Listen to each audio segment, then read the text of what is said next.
Like, listen, sis. Let me be real with you. You've been in this industry for so fucking long. Nothing should be being handed to you. There's nothing that irks me more than watching somebody so adamantly against self-improvement. Let me tell you something, Beyonce.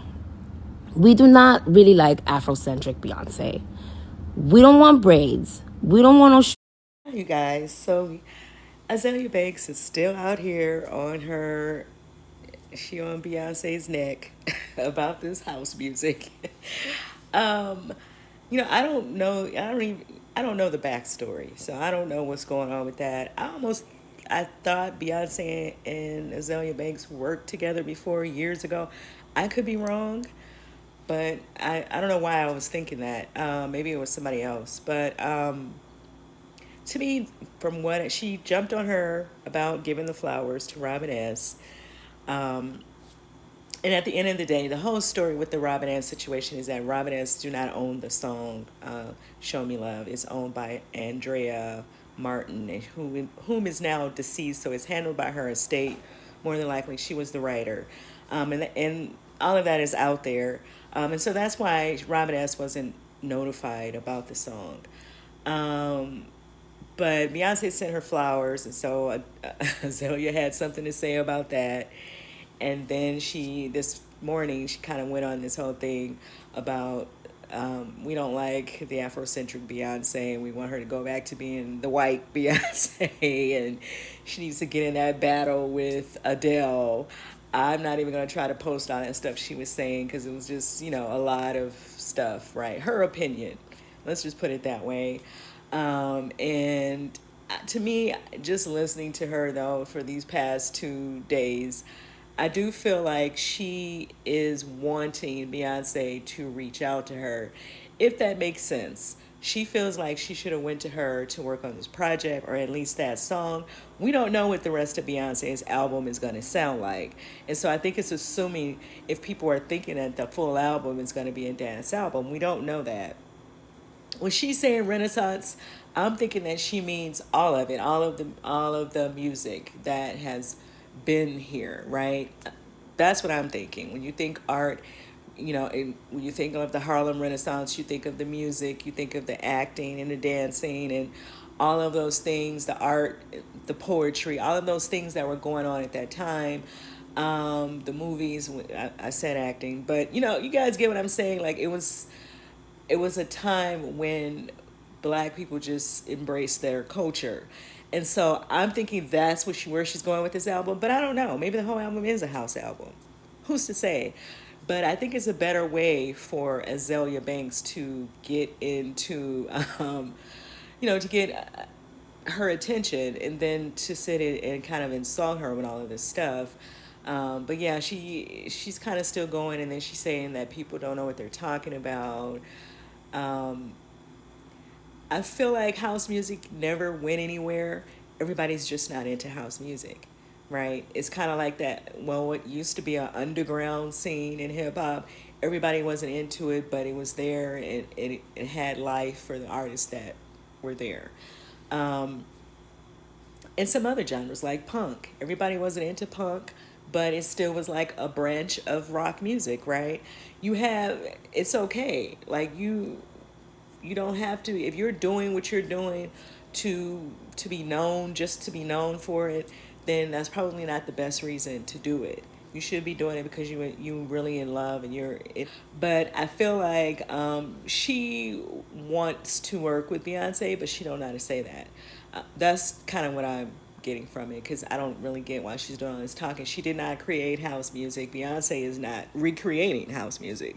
House music never went anywhere. Like I said, when you go into certain clubs, you're going to hear this music, right?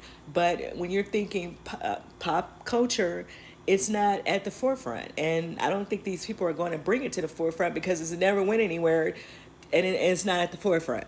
Okay, it's been here, it's been out here, and it belongs in a certain scene with a certain audience.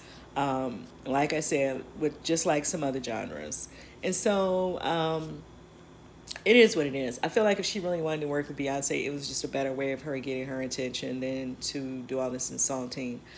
But moving on to the next story that I wanted to touch on, I put the video up about the versus battle, and I was saying in my video, I don't know the backstory of what was going on between B2K and what was going on between Omarion and Mario, um, but they both, were making these statements during the versus battle that came off very personal. Like, I said that, and I feel like everybody was saying that. Like, this feels real. This is not playful, taking shots at each other, right?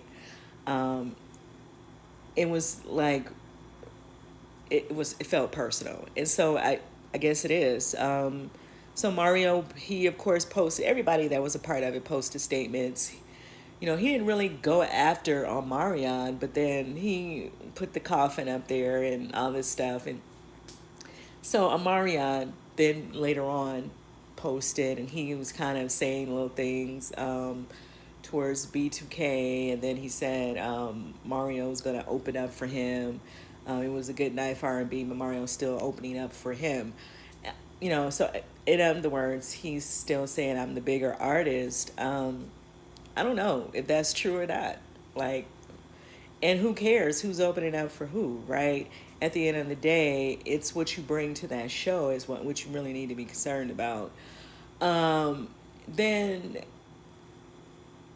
B2K got into the conversation because I guess they had said some little things as well, like, um, you know, on the blogs, or the blogs picked up whatever they said. Oh, you got served. That's what they said. And so Omarion responded and called them backup dancers. And then J Boog and Fizz, not Fizz, what's the other one's name? Yeah, I think that is his name. No, Little Fizz is the one that was dating the girlfriend, it's just a lot of mess from what I'm hearing, because they're saying that I guess Lil Fizz is going behind Omarion with all of his girlfriends for whatever reason. I don't know what that's about, but maybe that means something to them, or they feel like it means something to Omarion. I don't know. And then J Bug, Raz B was the one who put the contract up. He put a contract up saying that Omarion is no longer in B2K. Then J Boog started saying all this stuff. I mean, he wrote a book. He really should. He probably should have put that in the book and turned $1 for the story. If you really want to know the truth, he did delete it, but it's kind of already out there. But he said a lot of stuff. A lot of people didn't want to read it, but I read most of it, and he definitely went in on Omarion. So he started talking about his financial problems, about them falling out over girls. And like I said, the YouTuber by the name of Layla Lynn, she has a video up. You guys wanted to hear all about all of that. About Fizz, I guess, kind of dating the same people Omarion has dated. I don't know if he's trying to say something with that or not. I don't know, but she has a video up about that. Then he brought up the finances and said that's why he came and got them to do the Millennium Tour. He wasn't really trying to work with them. He was in need of money, and so he wanted, I guess the promoters wanted the group. And so he said as soon as the tour was over, he went back to the same old egoed out, pretty much attitude. He was bringing up a lot of stuff.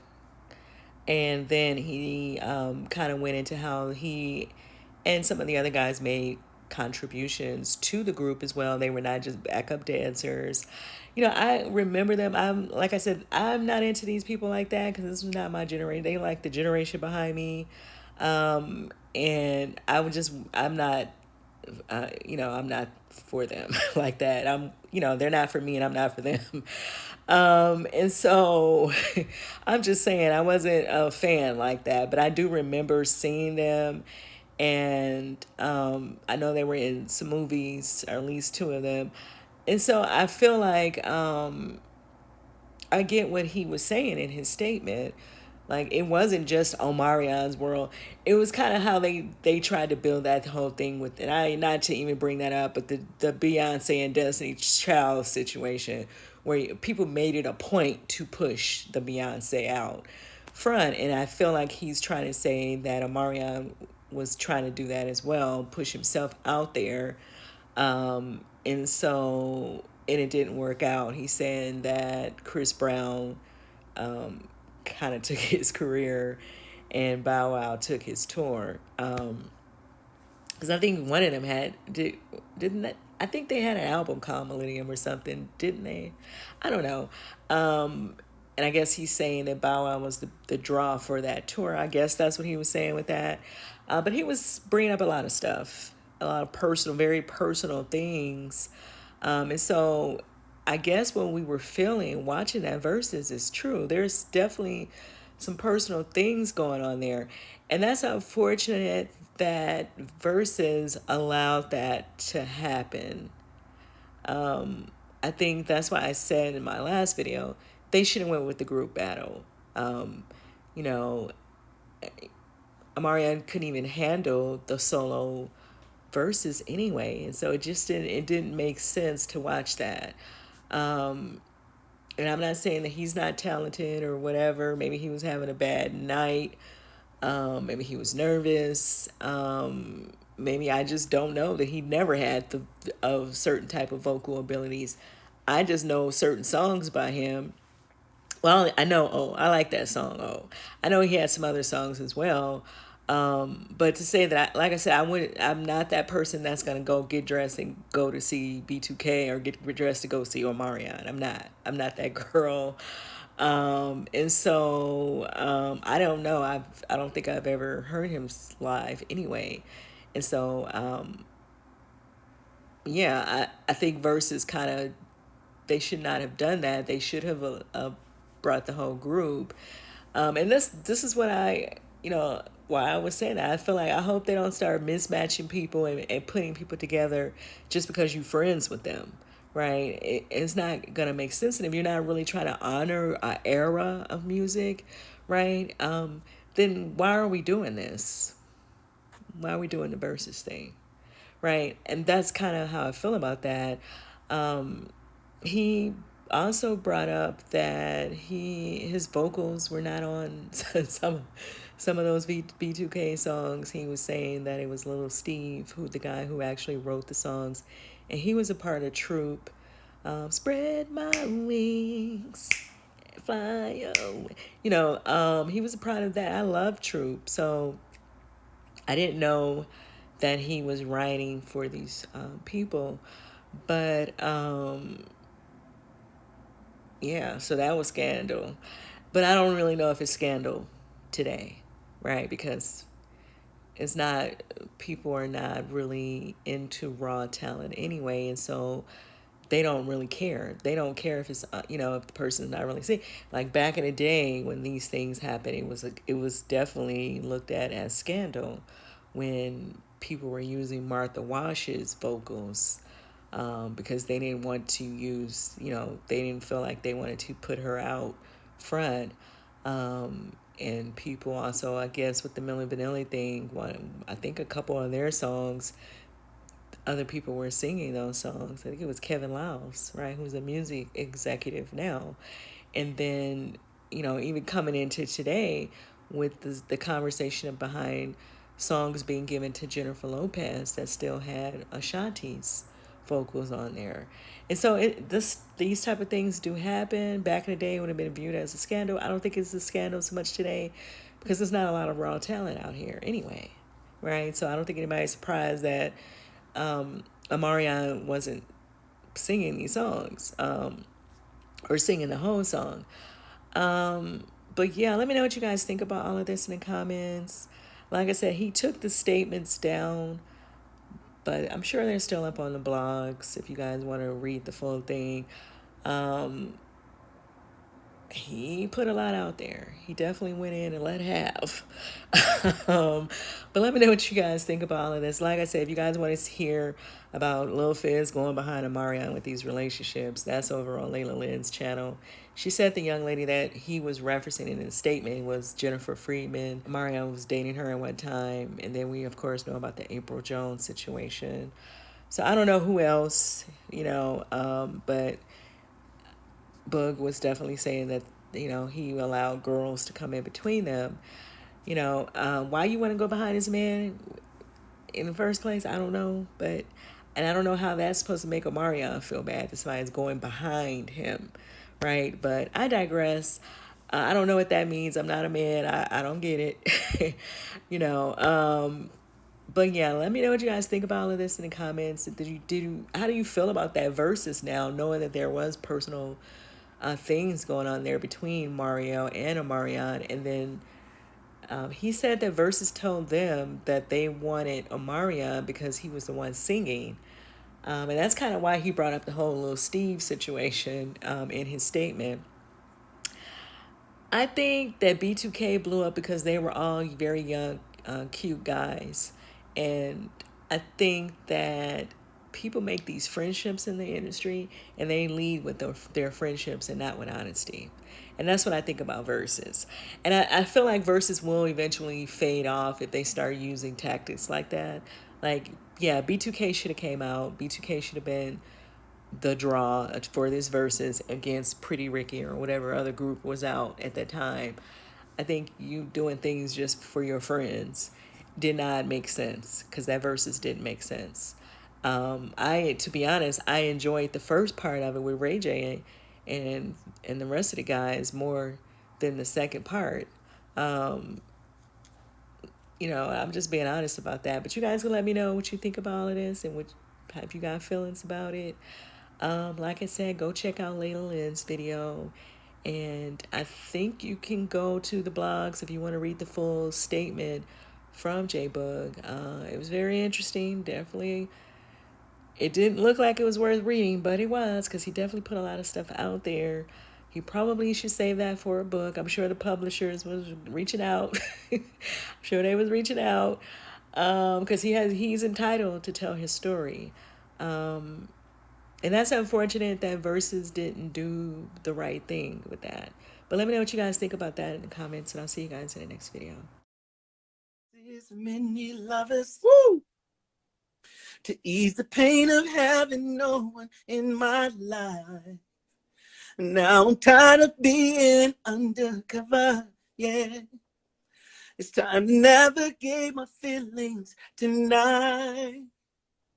The sky is calm, stars are bright. And what's better than to be in flight? I relax my mind, be at ease, and let this journey set me free. Set me free, and now, yeah, fly away.